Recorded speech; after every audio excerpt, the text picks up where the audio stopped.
नमस्कार दोस्तों, मैं माही उपाध्याय आपके अपने चैनल स्टडी विद धैर्य माही में आपका बहुत बहुत स्वागत करती हूँ। दोस्तों, हमने आपके लिए घटना चक्र पूर्वावलोकन 2023 के अंतर्गत सामान्य अध्ययन की एक सीरीज शुरू की थी। दोस्तों, सामान्य अध्ययन में आपकी 8 किताबें हैं, ये मैं आपको बता चुकी हूँ, जिसमें से कि हम भारतीय राज्य व्यवस्था एवं शासन का अध्ययन कर रहे थे।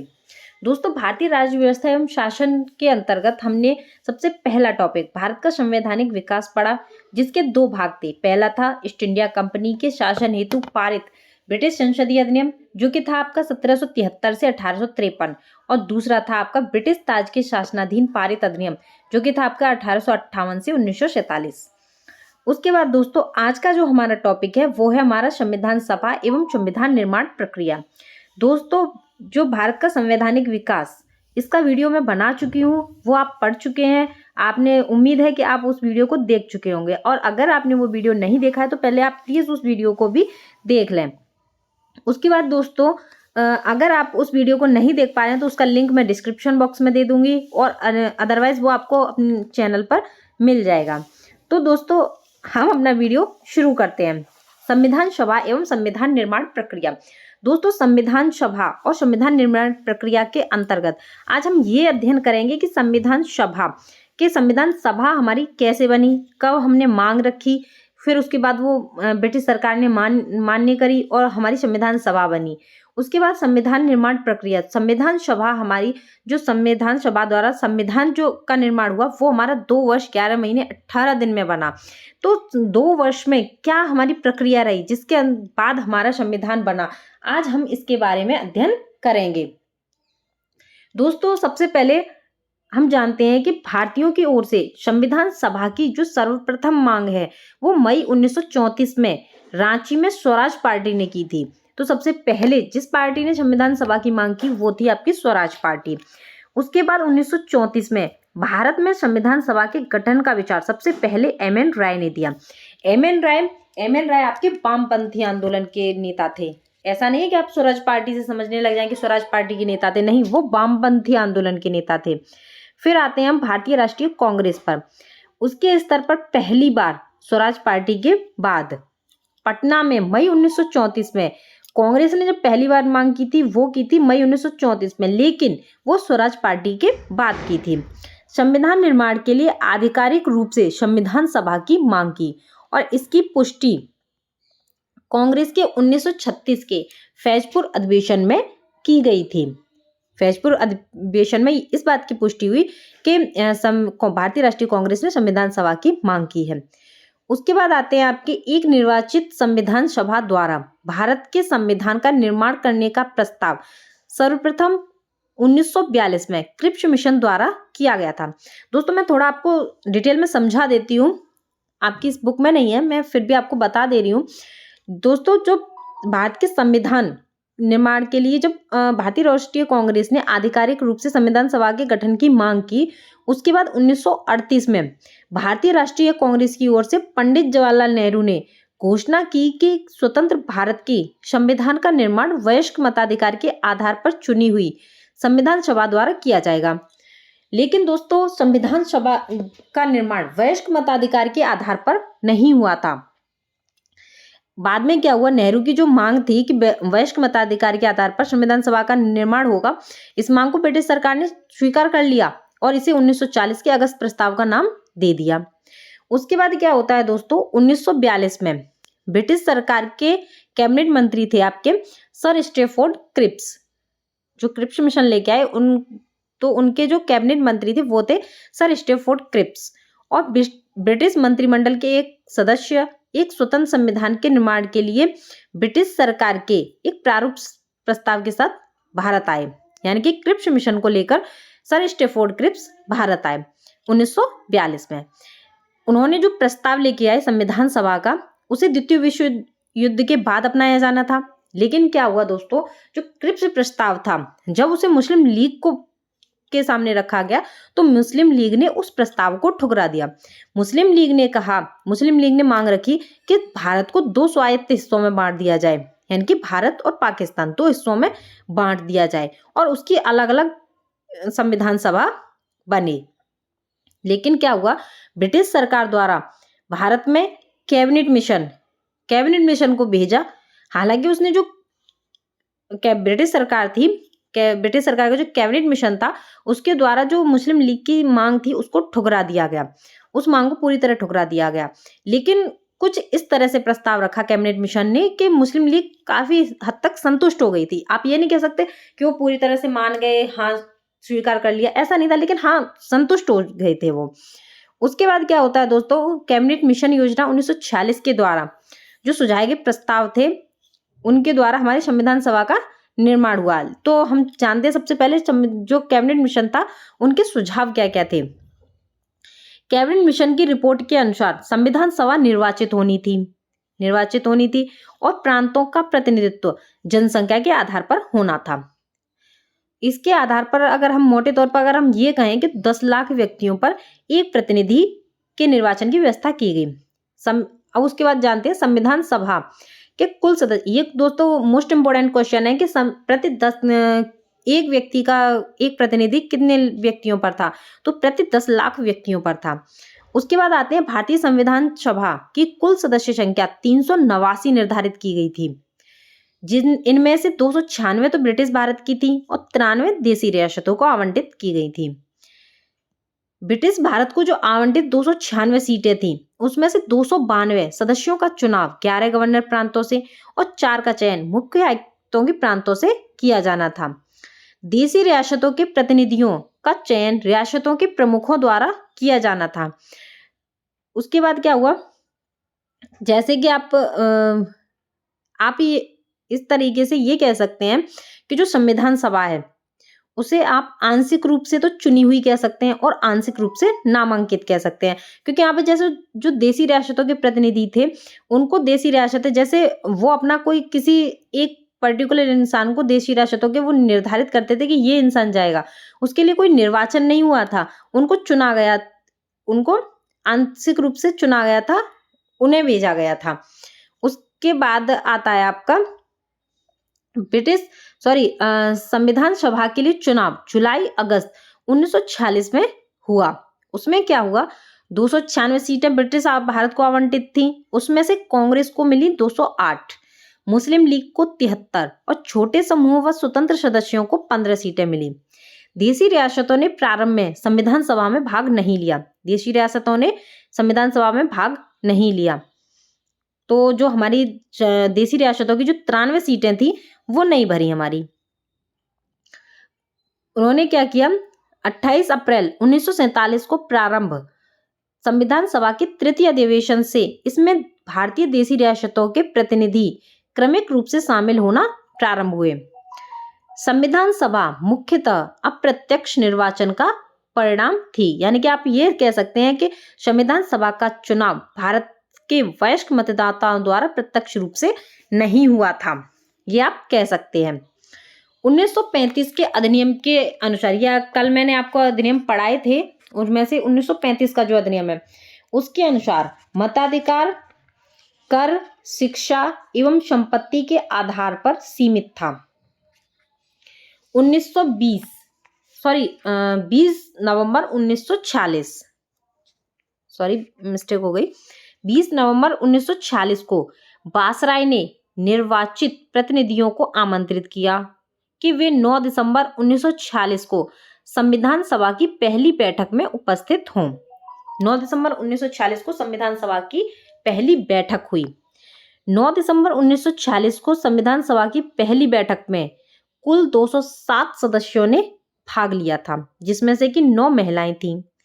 9 दिसंबर 1946 को संविधान सभा की प्रथम बैठक की अध्यक्षता अस्थायी, उस समय क्या हुआ था दोस्तों कि स्थायी अध्यक्ष हमारे कोई निर्वाचित नहीं थे, तो हमने क्या किया, अस्थायी अध्यक्ष। उसमें क्या किया हमने, जो जैसे कि हमने फ्रांस को अपना क्या बोलते हैं, फ्रांस से हमने स्रोत लिया, जैसे स्रोत लिया उसी हिसाब से हमने वहां के अनुसार फ्रांस की तरह ही इस सभा के सबसे वरिष्ठतम सदस्य को अब डॉक्टर सच्चिदानंद सिन्हा को सभा का अस्थायी अध्यक्ष बना दिया गया। उसके बाद क्या हुआ, 11 दिसंबर 1946 को संविधान सभा की दूसरी बैठक हुई। उसमें क्या हुआ, डॉक्टर राजेंद्र प्रसाद को निर्विरोध, कोई विरोध नहीं था, संविधान सभा के स्थायी अध्यक्ष के रूप में निर्वाचित किया गया। उसके बाद क्या हुआ, उसी समय जो डॉक्टर राजेंद्र प्रसाद स्थायी अध्यक्ष निर्वाचित हुए, उस समय दोस्तों एक और काम हुआ था, वो था आपका डॉक्टर एच.सी. मुखर्जी और वी.टी. कृष्णामाचारी सभा के 2 उपाध्यक्ष भी निर्वाचित हुए थे। ये क्वेश्चन आपके कई बार पूछा जा चुका है। उसके बाद क्या होता है आपका, 13 दिसंबर 1946 को जवाहरलाल नेहरू ने संविधान सभा में उद्देश्य प्रस्ताव पेश किया, जो कि 22 जनवरी 1947 को संविधान सभा द्वारा पारित किया गया। 22 जनवरी 1947 को वो स्वीकार कर लिया गया। उसके बाद क्या होता है, माउंटबेटन योजना 3 जून 1947 के तहत हुए विभाजन के परिणाम स्वरूप पाकिस्तान के लिए पृथक संविधान सभा का गठन किया गया। यानी कि उसके बाद पाकिस्तान के लिए भी एक अलग संविधान सभा का गठन हो गया 3 जून 1947 के विभाजन में के बाद। उसमें क्या हुआ, मूल संविधान सभा के कुल सदस्यों की संख्या, जो सदस्य संख्या थी वो घटकर 299 रह गई। 389 थी, उसमें से 299 रह गई, जिनमें क्या हुआ, भारतीय प्रांतों के 229 प्रतिनिधि और भारतीय रियासतों के 70 प्रतिनिधि शामिल थे। भारतीय संविधान के निर्माण और उसके अंगीकृत होने में भारतीय संविधान सभा को 2 वर्ष 11 माह और 18 दिन का समय लगा। उसके बाद ज्ञातव्य है कि लोकसभा और राज्यसभा की वेबसाइट पर इस संदर्भ में 2 वर्ष 11 माह और 17 दिन का समय मिलता है, जिस कारण संभवतः संविधान सभा द्वारा अंगीकृत किए जाने वाले दिन को संविधान के निर्माण की अवधि में शामिल न किया जाना है। उस समय दोस्तों इसके जो संविधान सभा थी उसके कुल मिलाकर आपके 11 अधिवेशन हुए थे, और वो हुए थे, आपकी जो अवधि थी कुल मिलाकर 165 दिन हुए थे, जिसमें से 114 दिन संविधान के प्रारूप पर विचार किया गया। 11वें अधिवेशन यानी कि 26 नवंबर 1949 को संविधान सभा को अंगीकृत किया गया था। उसके बाद 11 अधिवेशनों के अतिरिक्त संविधान सभा पुनः 26 जनवरी 1950 को समवेत हुई, जब सदस्यों ने संविधान सभा जो संविधान है हमारा उस पर हस्ताक्षर किए। उस समय कुल मिलाकर आपके 284 सदस्य उपस्थित थे, उन्होंने उस पर हमारे संविधान पर हस्ताक्षर किए। 284 सदस्यों के हस्ताक्षर हमारे संविधान पर। भारतीय संविधान के निर्माण के समय वेनेगल नरसिंह राव यानी कि BN राव को संवैधानिक सलाहकार नियुक्त कर दिया गया था। 26 नवंबर 1949 को भारत लोगों द्वारा संविधान को अंगीकृत, अधिनियमित और आत्मार्पित किया गया। संविधान पूर्ण रूप से 26 जनवरी 1950 को लागू हुआ। संविधान सभा में कुल महिला सदस्यों की संख्या आपकी कुल मिलाकर 15 थी। उनके नाम है आपके विजयलक्ष्मी पंडित, राजकुमारी अमृत कौर, सरोजनी नायडू, सुचेता कृपलानी, पूर्णिमा बनर्जी, लीला राय, जी दुर्गाबाई, हंसा मेहता, कमला चौधरी, रेणुका रे, मालती चौधरी, दक्षायनी वेलायुधन, बेगम एजाज रसूल, एनी मस्करीनी तथा 15 नंबर पे थी आपकी अंबु स्वामीनाथन। ग्रेनवेल ऑस्टिन ने कहा है, संविधान सभा कांग्रेस थी और कांग्रेस ही भारत है। 2 सितंबर 1946 को अंतरिम सरकार का गठन किया गया, इसलिए इसमें मुस्लिम लीग के सदस्य शामिल नहीं हुए थे। हालांकि उनके शामिल होने के लिए विकल्प खुला था, लेकिन वो शामिल नहीं हुए थे। और 26 अक्टूबर 1946 को जब सरकार का पुनर्गठन किया गया, तब मुस्लिम लीग के 5 प्रतिनिधि कैबिनेट में शामिल हुए। ये था दोस्तों आज का टॉपिक, संविधान सभा एवं संविधान निर्माण प्रक्रिया। दोस्तों इसमें कुछ ऐसे टॉपिक हैं जो इसमें नहीं है, हम उसके बारे में भी जान लेते हैं। केवल मैं आपको बता देती हूँ, अगर आपको अच्छा लगे तो आपको उनको नोट डाउन कर लीजिएगा, अदरवाइज आप केवल सुन लीजिएगा। दोस्तों हाँ, संविधान सभा द्वारा कुछ अलग कार्य भी हुए थे। सबसे पहले तो हमारा जो राष्ट्रीय ध्वज है उसे हमने 22 जुलाई 1947 को अपनाया था। 24 जनवरी 1950 को राष्ट्रीय गान को अपनाया था, और 24 जनवरी 1950 को राष्ट्रीय गीत को अपनाया था, और 24 जनवरी 1950 को डॉक्टर राजेंद्र प्रसाद भारत के पहले राष्ट्रपति के रूप में चुना गया। और क्या हुआ था दोस्तों, इसमें 2 वर्ष 11 माह और 18 दिन का कुल समय लगा और उस दौरान इसकी कुल 11 बैठकें हुई। और हमने जो अपना संविधान बनाया था उसमें कुल मिलाकर 60 देशों के संविधान का अवलोकन किया था और इसकी जो प्रारूप था उस पर 114 दिन तक बहस हुई थी और 64 लाख रुपए हमारे खर्च हुए थे। उस समय के 64 लाख आज के कितने होंगे ये आप कमेंट बॉक्स में कमेंट जरूर करिएगा। उसके बाद 24 जनवरी 1950 को संविधान सभा की अंतिम बैठक हुई और इसके बाद सभा ने 26 जनवरी 1950 से 51-52 में हुए आम चुनावों के बाद बनने वाली नई संसद का निर्माण तक भारत की अंतरिम संसद के रूप में कार्य किया। तो दोस्तों उसके बाद हम कुछ टॉपिक और जान लेते हैं अपने भारतीय संविधान से संबंधित। वो थे हमारे दोस्तों, सबसे पहला तो ये था कि संविधान सभा द्वारा हाथी को हमने प्रतीक यानी मोहर के रूप में अपनाया था। वीएन राव, ये मैंने आपको बता ही दिया है, वीएन राव को हमने कानूनी सलाहकार के रूप में नियुक्त किया था। और दोस्तों हम सबसे पहले सिर्फ एक मेन पॉइंट है जो जान लेते हैं, वो ये था कि जो हमारा संविधान है उसे लिखा किसने था। तो वो थे हमारे प्रेम बिहारी नारायण रायजादा। उन्होंने हमारे भारतीय संविधान को लिखा था। वो प्रमुख लेखक थे। उन्होंने मूल संविधान को एक प्रावामय इटैलिक शैली में लिखा था और जो हमारा मूल संस्करण है उसका जो सौंदर्यीकरण और सजावट जो करी थी वो शांति निकेतन के कलाकार थे, वो जिनमें थे आपके नंदलाल बोस और ब्यूअर राम मनोहर सिन्हा जी थे। और फिर हमारी आती है मूल प्रस्तावना, जो कि हमारी 42वें संविधान संशोधन के द्वारा जोड़ी गई थी। उससे हमारे प्रेम बिहारी नारायण रायजादा जी द्वारा लिखा गया था और ब्यूअर राम मनोहर सिन्हा जी द्वारा ज्यामितीय रूप से सौंदर्यीकृत और अलंकृत किया गया था।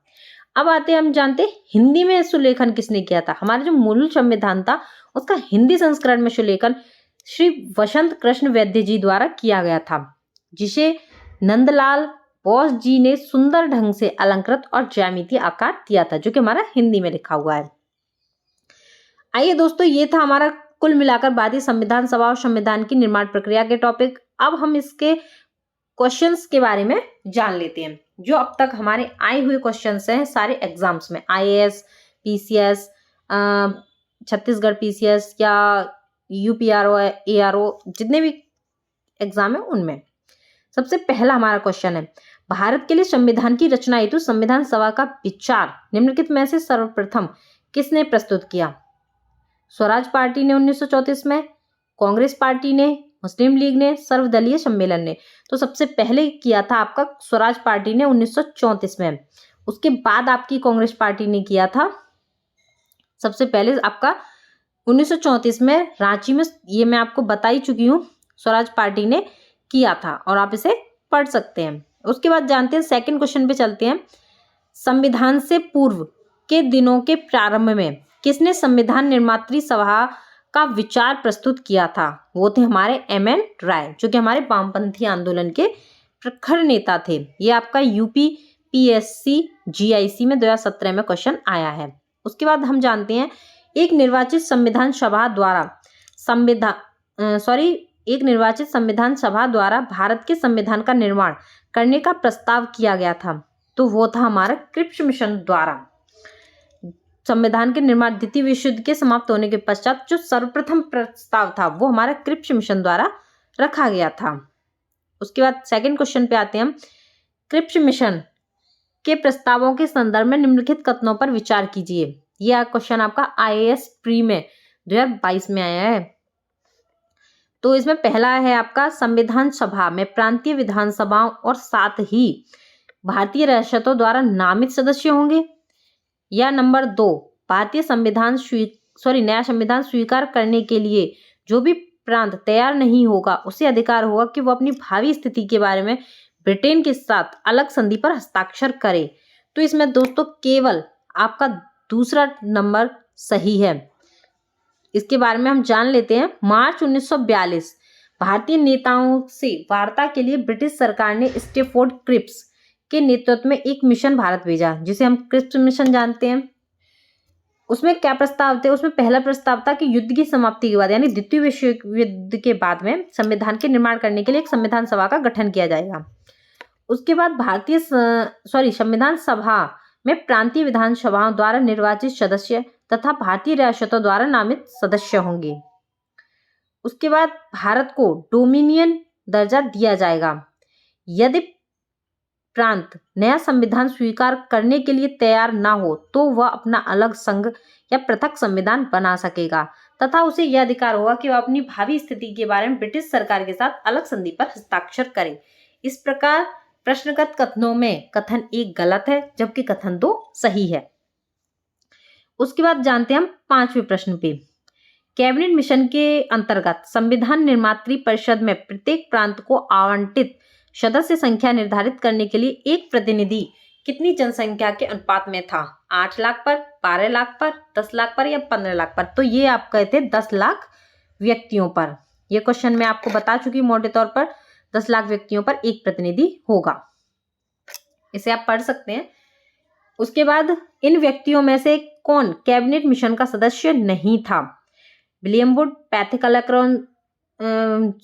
Lawrence, Stafford Cripps, AV Alexander. तो इसमें से विलियम वुड जो थे वो कैबिनेट मिशन के सदस्य नहीं थे। कैबिनेट मिशन के सिर्फ 3 सदस्य थे, वो थे हमारे पैथिक लॉरेंस, स्टेफोर्ड क्रिप्स और एवी अलेक्जेंडर, जिसमें से कि स्टेफोर्ड क्रिप्स वो अध्यक्ष board of trade, Pethick Lawrence Bharat सचिव और अलेक्जेंडर नौसेना के मंत्री थे। 7वां प्रश्न, भारतीय संविधान सभा का गठन किया गया था भारत सरकार अधिनियम 1935 के अंतर्गत? बिल्कुल नहीं। क्रिप्स योजना 1942 के अंतर्गत? नहीं। अब आते हैं तीसरा, कैबिनेट मिशन 1946 के अंतर्गत? ये बिल्कुल सही है। हमारी जो भारतीय संविधान सभा का प्रतिनिधिक निर्वाचन के आधार पर गठन कैबिनेट मिशन योजना 1946 के अंतर्गत किया गया था। 1946 में निर्मित अंतरिम सरकार में कार्यपालिका परिषद के उप सभापति थे, तो वो थे हमारे जवाहरलाल नेहरू। 24 अगस्त 1946 को अंतरिम राष्ट्रीय सरकार की घोषणा की व्यवस्था इसके साथ की गई कि अंतरिम सरकार 2 सितंबर 1946 को कार्यभार संभालेगी। वासराय इसमें कार्यपालिका परिषद का पदेन अध्यक्ष था और जवाहरलाल नेहरू को उपाध्यक्ष या उप सभापति बनाया गया। क्वेश्चन नंबर 9, निम्नलिखित में से कौन अगस्त 1946 में गठित प्रथम अंतरिम राष्ट्रीय सरकार का सदस्य नहीं था? तो उसमें से थे डॉक्टर राधा कृष्णन। उसमें देखिए सी राजगोपालाचारी जी थे, वो हमारे शिक्षा मंत्री थे। डॉक्टर राजेंद्र प्रसाद जी वो हमारे खाद्य एवं कृषि मंत्री थे। जगजीवन राम श्रम मंत्री थे, जबकि डॉक्टर एस राधाकृष्णन उसके सदस्य नहीं थे। प्रथम अंतरिम राष्ट्रीय सरकार की घोषणा की गई थी, तो ये थी आपके 24 अगस्त 1946 को। ये आपका यूपीपीसीएस प्री में आया है 2022 में, 24 अगस्त 1946 को। उसके बाद जानते हैं बेवेल योजना। तो बेवेल योजना क्या थी? बेवेल योजना के अनुसार कार्यकारी परिषद में हिंदू और मुस्लिम सदस्यों की संख्या समान होनी थी। बेवेल का विचार था कि ऐसी व्यवस्था से भारत का बंटवारा बच जाता। तो इसमें दोस्तों बेवेल के जो विचार के अनुसार कार्यकारी परिषद में जो हिंदू मुसलमान सदस्यों की संख्या है वो तो समान होनी थी, लेकिन ऐसा कोई विचार नहीं था कि भारत का बंटवारा बच जाता उससे। इनके बारे में हम जानते हैं कि 1943 में लिनलिथगो के स्थान पर आर्चिबाल्ड बेवेल वायसराय तथा गवर्नर जनरल नियुक्त किए गए। वे भारतीय संवैधानिक गतिरोधों को दूर करने के उद्देश्य से मई 1945 में लंदन गए। वहां उन्होंने भारतीय प्रशासन के संबंध में ब्रिटिश सरकार से विस्तार से बात की तथा कुछ प्रस्ताव रखे। जून 1945 में उन प्रस्तावों को बेवेल योजना के नाम से सार्वजनिक किया गया। बेवेल योजना के प्रस्तावों में कार्यकारी परिषद में मुसलमान सदस्यों की संख्या हिंदुओं के बराबर होना, परिषद में वायसराय कमांडर इन चीफ को छोड़कर सभी सदस्यों का भारतीय होना, शीघ्र ही शिमला में एक सम्मेलन बुलाया जाना तथा युद्ध समाप्ति के पश्चात भारतीयों के द्वारा खुद का संविधान बनाया जाना इत्यादि प्रावधान शामिल थे। बेवेल योजना का उद्देश्य राजनीतिक गतिरोध दूर करना था, भारत को पूर्ण स्वशासन की दिशा में आगे बढ़ाना और संवैधानिक गतिरोध दूर करना था। इसका उद्देश्य कहीं भी ये नहीं था कि आप इनके हिंदू और मुसलमान एकता सुदृढ़ हो और भारत का विभाजन ना हो। उसके बाद चलते हैं हम 12वें प्रश्न पे। संविधान सभा के विषय में हमें सत्य कथन बताना है। क्या वह वयस्क मताधिकार पर आधारित थी? ये क्वेश्चन दोस्तों मैंने आपको बताया था कि वयस्क मताधिकार पर आधारित नहीं थी।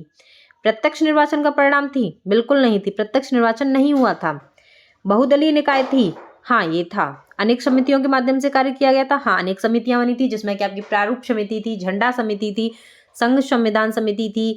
इस प्रकार से कई सारी समितियां थी। इस प्रकार से हमारा 3 और 4 ऑप्शन सही है। ये आपका 1993 की IAS प्री में क्वेश्चन आया था, ये आप पढ़ सकते हैं। उसके बाद हम चलते हैं 13वें प्रश्न पे। ये भी उसी की तरह है, लेकिन क्वेश्चन ध्यान से पढ़िएगा। भारतीय संविधान सभा के संबंध में कौन सा कथन सही है? यह वयस्क मताधिकार पर आधारित नहीं थी। ये ऑप्शन सही है हमारा। अब आप कहेंगे ये कैसे सही हुआ? क्योंकि यहाँ पे नहीं दे रखा है, और उस वाले प्रश्न में आपके में देखिए यहाँ पे आधारित थी दे रखा है, इसलिए ये गलत था, और नहीं थी में ये सही है। ये प्रत्यक्ष निर्वाचन का परिणाम थी? नहीं थी। बहुदलीय संरचना नहीं थी, तो ये गलत हो गया, क्योंकि बहुदलीय संरचना थी। कई समितियों के माध्यम से कार्यरत थी? हाँ। तो इस प्रकार से ए और डी ऑप्शन आपका सही हो जाएगा। इस प्रकार से ए ऑप्शन सही है। उसके बाद जानते हैं हम भारतीय संविधान सभा के बारे में कौन सा कथन गलत है। इसने बड़ी संख्या में समितियों की मदद से काम किया, उनमें से प्रारूप समिति सबसे महत्वपूर्ण थी। ये बिल्कुल सही है। अल्पसंख्यक समुदायों जैसे ईसाई, इंग्लो इंडियन और पारसियों को सभी में पर्याप्त प्रतिनिधित्व दिया गया। ये भी सही है। इनका निर्वाचन सार्वभौम वयस्क मताधिकार के आधार पर किया गया। ये गलत है, वयस्क मताधिकार के आधार पर नहीं हुआ था। ये आप पढ़ सकते हैं। उसके बाद जानते हैं हम 15वें प्रश्न में। भारत के संविधान का प्रारूप तैयार करने वाली संविधान सभा के सदस्यों को ब्रिटिश संसद द्वारा नामित किया गया था, गवर्नर जनरल द्वारा नामित किया गया था, या विभिन्न प्रांतों की विधानसभाओं द्वारा चुना गया था, या भारतीय राष्ट्रीय कांग्रेस और मुस्लिम लीग द्वारा चुना गया था? तो ये था आपका विभिन्न प्रांतों की विधानसभाओं द्वारा चुना गया था। ऊपर प्रश्न की व्याख्या को आप देख सकते हैं, उसे पढ़ सकते हैं। भारतीय इतिहास के संदर्भ में प्रांतों के से संविधान सभा के सदस्य, तो दोस्तों उन प्रांतों के लोगों द्वारा सीधे निर्वाचित नहीं, भारतीय राष्ट्रीय कांग्रेस और मुस्लिम लीग द्वारा नामांकित नहीं, भारतीय विधानसभाओं द्वारा निर्वाचित हुए थे। उसके बाद चलते हैं हम 17वें प्रश्न में। भारतीय संविधान सभा में सदस्यों का चुनाव कैसे हुआ था? तो ये हुआ था आपका प्रांतीय सभाओं द्वारा। हमारी संविधान सभा के चुने हुए स्थायी अध्यक्ष कौन थे? स्थायी पूछे तो ये थे हमारे डॉक्टर राजेंद्र प्रसाद। उसके बाद ये आप पढ़ सकते हैं, 11 दिसंबर 1946 को जो दूसरी बैठक हुई थी उसमें चुने गए थे। भारतीय संविधान की प्रथम बैठक की अध्यक्षता किसने की थी? तो वो थे हमारे डॉक्टर सच्चिदानंद सिन्हा, जो कि हमारे अस्थायी अध्यक्ष थे। उसके बाद हम चलते हैं नेक्स्ट प्रश्न पे। भारतीय संविधान सभा के उद्घाटन अधिवेशन की अध्यक्षता की गई थी, तो वो की गई थी आपकी डॉक्टर सच्चिदानंद सिन्हा द्वारा। डॉक्टर राजेंद्र प्रसाद को संविधान सभा का सभापति चुना गया, तो वो था आपका दिसंबर 1946 में। संविधान निर्मात्री सभा के अध्यक्ष कौन थे? तो ये थे आपके डॉक्टर राजेंद्र प्रसाद। स्वतंत्र भारत की संविधान सभा के अध्यक्ष कौन थे? डॉक्टर राजेंद्र प्रसाद।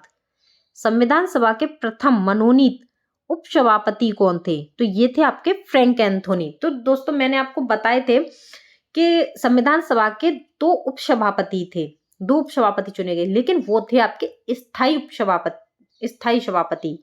प्रथम नहीं थे, प्रथम थे आपके फ्रैंक एंथोनी, जो कि आपके अस्थायी उपसभापति थे। ये आपके उसमें दे रखा है, आप इसको पढ़ सकते हैं। उसके बाद आते हैं हम नेक्स्ट प्रश्न पे। 25वां प्रश्न है आपका, भारतीय संविधान सभा की स्थापना कब की गई थी? तो ये की गई थी आपकी 9 दिसंबर 1946 को। उसके बाद आते हैं हम क्योंकि उस दिन हमारी पहली बैठक हुई थी, तो उसी दिन इसकी स्थापना मानी जाती है। संविधान सभा की प्रथम बैठक हुई थी 9 दिसंबर 1946 को। संविधान सभा का गठन हुआ, तो ये हुआ था आपका 9 दिसंबर 1946 में। फिर आते हैं संविधान सभा का प्रथम अधिवेशन हुआ, तो वो हुआ था हमारा 9 दिसंबर 1946 को। भारतीय संविधान की पहली बैठक कब हुई? वो हमारी पहली बैठक मैं बता चुकी 9 दिसंबर 1946। हाँ, ये प्रश्न इंपॉर्टेंट है। जवाहरलाल नेहरू ने भारत की संविधान सभा की किस बैठक में उद्देश्य प्रस्ताव रखा? तो ये था हमारा 5वीं बैठक में। जानते हैं कैसे? 13 दिसंबर 1946 को भारत की संविधान सभा के प्रथम अधिवेशन की 5वीं बैठक में जवाहरलाल नेहरू ने उद्देश्य प्रस्ताव रखा था, जिसमें संविधान निर्माण के लिए सटीक दर्शन एवं मार्गदर्शक सिद्धांत प्रदान किए। बाद में संविधान भारत के संविधान की प्रस्तावना का रूप ले लिया। उसके बाद जानते हैं हम 31वें प्रश्न पे, भारत को एक संविधान देने का प्रस्ताव संविधान सभा द्वारा पारित किया गया था। तो ये किया गया था आपका 22 जनवरी 1947 को। तो दोस्तों जो हमारे जवाहरलाल नेहरू जी थे, उन्होंने 13 दिसंबर 1946 को उद्देश्य प्रस्ताव पेश किया। उसको जो सर्वसम्मति से स्वीकार किया गया वो किया गया था 22 जनवरी 1947 को। उसके बाद जानते हैं हम भारत की प्रस्तावना का प्रस्ताव किसने दिया था? वो थे हमारे जवाहरलाल नेहरू जी। उद्देश्य प्रस्ताव जवाहरलाल नेहरू जी। अब जानते हैं इस कथनों पर विचार कीजिए। पंडित जवाहरलाल नेहरू ने उद्देश्य प्रस्ताव का जो संविधान सभा द्वारा स्वीकार किया गया था, संविधान के निर्माण पर असर था। दूसरा था उद्देश्य का बहुत महत्वपूर्ण उद्देश्यों की पूर्ति करती है। संविधान को भारत के लोगों ने आदेशित किया है। राज्य के मुखिया को लोग प्रत्यक्ष रूप से निर्वाचित करते हैं। तो दोस्तों इसमें से पंडित जवाहरलाल नेहरू ने उसे राज्य का जो मुखिया है उसे लोग प्रत्यक्ष रूप से स्वीकार नहीं करते हैं, क्योंकि हमारे जो मुखिया होते हैं वो होते हैं हमारे राष्ट्रपति, और हम उनको प्रत्यक्ष रूप से नहीं चुनते। इस प्रकार से 1, 2, 3 सही हो जाएगा। या आप पढ़ सकते हैं, भारतीय संविधान के बनाने हेतु संविधान सभा के कुल कितने अधिवेशन हुए थे? तो कुल मिलाकर 12 अधिवेशन हुए थे। 2 वर्ष 11 अधिवेशन हुए, और जो 24 जनवरी 1950 को हुई उसमें जो संविधान सभा के सदस्य थे उन्होंने उस पर हस्ताक्षर किए। इसलिए इसका निकटतम जो उत्तर विकल्प है वो सी सही होगा। भारतीय संविधान सभा की अंतिम बैठक कब हुई थी? वो हुई थी हमारी 24 जनवरी 1950 को। भारतीय संविधान के निर्माण में कितना समय लगा? 2 वर्ष 11 महीने 18 दिन। उसके बाद नेक्स्ट प्रश्न पे चलते हैं हम। संविधान सभा के पहले उपाध्यक्ष कौन थे? उसके बाद है प्रारूप समिति के मूलतः एकमात्र कांग्रेसी सदस्य बताने हैं दोस्तों। वैसे प्रारूप समिति के आपके 7 सदस्य थे, लेकिन उनमें से कांग्रेसी सदस्य कौन थे? राजस्थान की रियासतों का प्रतिनिधित्व करने वाले संविधान की सभा के सदस्य, और संघ संविधान समिति के अध्यक्ष कौन थे? तो संघ संविधान समिति के अध्यक्ष थे आपके जवाहरलाल नेहरू। कांग्रेसी सदस्य थे के.एम. मुंशी। पहले उपाध्यक्ष थे आपके एच.सी. मुखर्जी, और आपके राजस्थान रियासतों के प्रतिनिधि ये थे आपके बी.टी. कृष्णामाचारी। ये आप देख सकते हैं।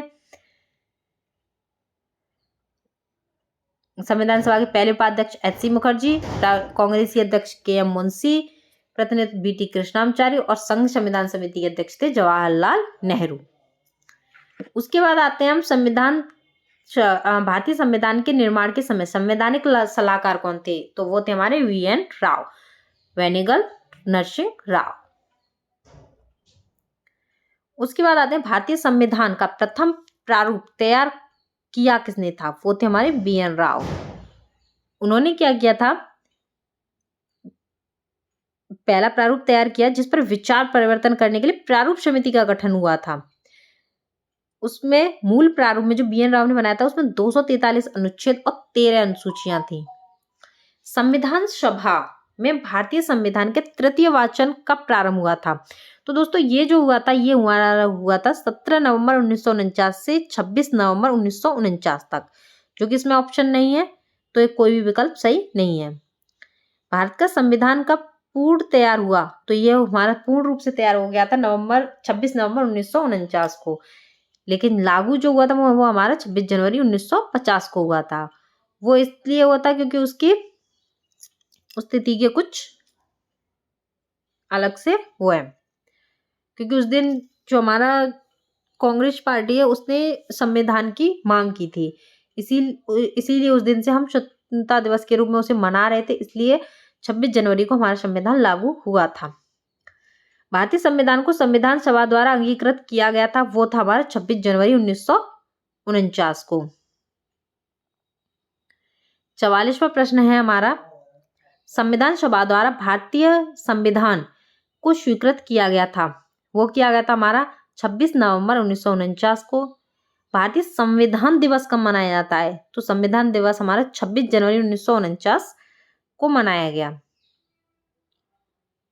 उसके बाद भारतीय संविधान कब लागू हुआ, लागू याद रखना, बनकर तैयार हुआ या अपनाया गया तो वो हमारा 26 नवंबर 1949 था, लेकिन लागू जो हुआ वो हमारा 26 जनवरी 1950 था।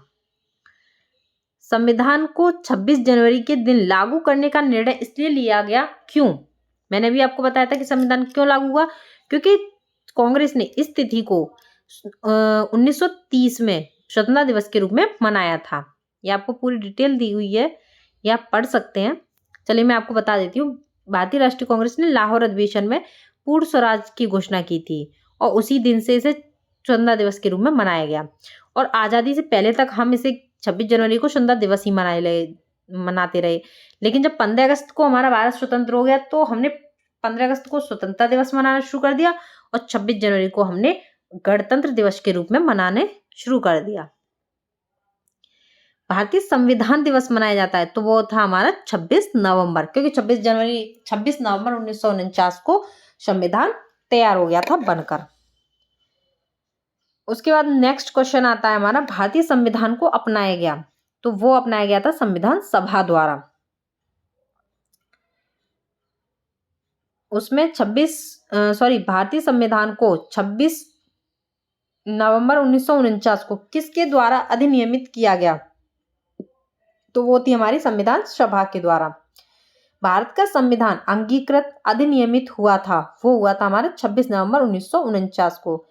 पास से क्वेश्चन है, ज्यादा टफ नहीं है, आप एक बार ढंग से पढ़ लेंगे तो एक बार सुन लेंगे वीडियो को, आप 2 से 3 बार सुन लेंगे तो आपको आगे कुछ भी करने की जरूरत नहीं है, सारे क्वेश्चंस आपको यूं ही याद हो जाएंगे। उसका नेक्स्ट क्वेश्चन है हमारा, BR अम्बेडकर का संविधान सभा में निर्वाचन हुआ था, वो हुआ था हमारा पश्चिम बंगाल से, बम्बई प्रेसिडेंसी से, या तत्कालीन मध्य भारत से, या पंजाब से, तो वो हुआ था हमारा बम्बई प्रेसिडेंसी से। उसमें भी आपका कुछ वजह थी, उसमें था ये आपका 1946 में संपन्न संविधान सभा के प्रारंभिक चुनाव में डॉक्टर भीमराव अम्बेडकर अविभाजित भारत के बंगाल प्रांत के पूर्वी भाग से निर्वाचित हुए थे। बाद में यह क्षेत्र पाकिस्तान के चले जाने के कारण डॉक्टर अम्बेडकर भारतीय गणराज्य के बम्बई प्रेसिडेंसी के पूना संसदीय क्षेत्र से उपचुनाव से निर्वाचित होकर भारतीय संविधान सभा में सम्मिलित हुए। पूना सीट के लिए उनके लिए कांग्रेस के KMR जयकर ने त्यागपत्र देकर रिक्त करी थी। इसमें विकल्प ए में पश्चिम बंगाल है, फिर भी यह अभिष्ट विकल्प नहीं हो सकता क्योंकि डॉक्टर अम्बेडकर पूर्वी बंगाल से निर्वाचित थे। अंततः उन्होंने बम्बई प्रेसिडेंसी से निर्वाचित सदस्य के रूप में संविधान सभा में कार्य किया। और दोस्तों, अगर वीडियो अभी तक आपने लाइक नहीं किया तो प्लीज लाइक कर दें, और कैसा लग रहा है आपको वीडियो तो उसका लिए कमेंट भी कर दें, और अपने दोस्तों को भी शेयर कर दें कि वो भी इससे ज्यादा से ज्यादा पढ़ सकें और समझ सकें। नेक्स्ट क्वेश्चन पे हम चलते हैं। डॉक्टर भीमराव अम्बेडकर का जन्म और मृत्यु कब हुई थी, तो वो हुई थी हमारी 1891 से 1956। भारतीय संविधान के निर्माण में मुख्य भूमिका जो निभाई थी वो थे हमारे डॉक्टर भीमराव अम्बेडकर जी। उनका जन्म 14 अप्रैल 1891 महू यानी कि मध्य प्रदेश में हुआ, और मृत्यु जो हुई थी वो दिल्ली में 6 दिसंबर 1956 में हुई थी। नेक्स्ट क्वेश्चन पे चलते हैं। 54वां प्रश्न है हमारा, तृतीय गोलमेज सम्मेलन के विचार विमर्श की परिणति भारत सरकार अधिनियम 1935 के पारित होने के रूप में हुई। सेकंड है आपका, भारत सरकार अधिनियम 1935 ने ब्रिटिश भारत के सूबों और भारतीय रियासतों के एक संघ पर आधारित ऑल इंडिया फेडरेशन का गठन का उपबंध किया। तो इसमें से कौन सा, दोनों ही प्रश्न सही है। इसकी व्याख्या हम जान लेते हैं। नवंबर दिसंबर 1932 में लंदन में आयोजित तीसरे और अंतिम गोलमेज सम्मेलन में कांग्रेस ने भाग नहीं लिया था। इस सम्मेलन में भारत सरकार अधिनियम 1935 के लिए एक ठोस योजना अंतिम रूप से पेश किया गया। इसमें ब्रिटिश भारत के सूबों और भारतीय रियासतों के एक संघ पर आधारित ऑल इंडिया फेडरेशन के गठन का प्रावधान किया गया था। नेक्स्ट क्वेश्चन पे चलते हैं। दो वक्तव्य दिए गए हैं आपके नीचे। भारत का संविधान देश की आवश्यकताओं की पूर्ति करता है, और दूसरा है इसका कारण, इसको एक ग्रहित संविधान किया जाता है। वैसे ये बिल्कुल सही है, भारत का संविधान देश की आवश्यकताओं की पूर्ति करता है, ये बिल्कुल सही है हमारा। और इसको एक ग्रहित संविधान भी किया जाता है, क्योंकि इससे हमने विभिन्न देशों से इसके स्रोत ग्रहित किए हैं, लेकिन ये इसकी व्याख्या नहीं है। ये आप इसे पढ़ सकते हैं। उसके बाद चलते हैं हम नेक्स्ट क्वेश्चन पे। संविधान सभा में वयस्क मताधिकार को 15 वर्ष के लिए स्थगित करने की बात किसने की थी? वो थे हमारे मौलाना आजाद ने। संविधान सभा में वयस्क मताधिकार विषय पर बहस के दौरान मौलाना अबुल कलाम आजाद ने वयस्क मताधिकार को 15 वर्ष के लिए स्थगित करने की वकालत की, किंतु डॉक्टर राजेंद्र प्रसाद एवं पंडित जवाहरलाल नेहरू ने जोरदार ढंग से इसे अपनाने के लिए इसका समर्थन किया था।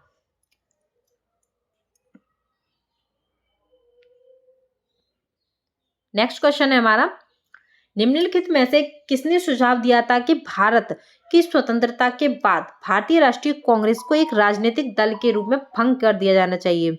सी राजगोपालाचारी, जयप्रकाश नारायण, आचार्य कृपलानी या महात्मा गांधी जी? तो ये थे हमारे महात्मा गांधी जी। उन्होंने कहा था कि भारतीय राष्ट्रीय कांग्रेस को एक राजनीतिक दल के रूप में समाप्त कर देना चाहिए। राजनीतिक दल के रूप में नहीं होनी चाहिए हमारी कांग्रेस। उसके बाद जानते हैं, हालांकि अभी हमारी कांग्रेस एक राजनीतिक दल के रूप में ही रह गई है, लेकिन उन्होंने कहा था कि उसे राजनीतिक दल के रूप में नहीं रखना चाहिए।